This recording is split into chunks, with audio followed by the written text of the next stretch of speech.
હું શ્રી શારદા સ્કૂલ જોરાવનગરનો વિદ્યાર્થી છું. આજે 21 જૂનના રોજ વિશ્વ યોગ દિવસ ઉજવાઈ રહ્યો છે, ત્યારે હું સૌને શુભકામનાઓ આપું છું.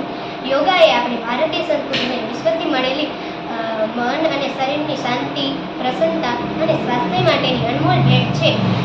આજના આ પવિત્ર દિવસે આપણા ભારત દેશના મહાન યોગ ગુરુ શ્રી VKS આયંગર વિશે આપ સૌને હું વાત કરતા આનંદ અનુભવું છું. શ્રી VKS આયંગરજીનું પૂરું નામ બેલુર કુસુમાચાર્ય સુંદરરાજ આયંગર હતું. 14મી ડિસેમ્બર 1918ના રોજ બેલુર જિલ્લાના ગરીબ બ્રાહ્મણ પરિવારમાં તેમનો જન્મ થયો અને બાળપણથી જ ખૂબ બીમારીઓનો ભોગ બનવું પડ્યો. 16 વર્ષની ઉંમરે જાણીતા યોગી શ્રી ટી કૃષ્ણાચાર્ય પાસેથી તેમને યોગ શીખવાનું શરૂ કર્યું. કૃષ્ણાચાર્યનું શિષ્યત્વ અને આયંગરજીના આત્મવિશ્વાસથી મેળવેલ શિક્ષણથી પરિવર્તન પામી એક બીમાર બાળકમાંથી મહાન યોગી બન્યા. શ્રી VKS આયંગરજીએ યોગામાં વિશિષ્ટતા ધારણ કરી પોતાની શૈલી અપનાવી, જે આયંગર યોગ તરીકે વિશ્વ પ્રસિદ્ધ છે.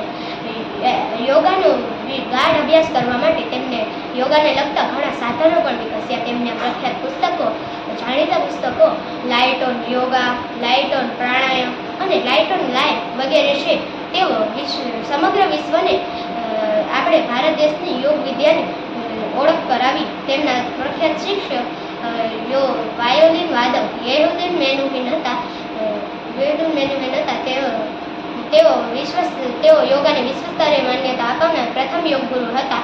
1991માં તે પદ્મશ્રી, 2002માં પદ્મભૂષણ અને 2014માં પદ્મભૂષણથી ભારત સરકારે સન્માન કર્યું.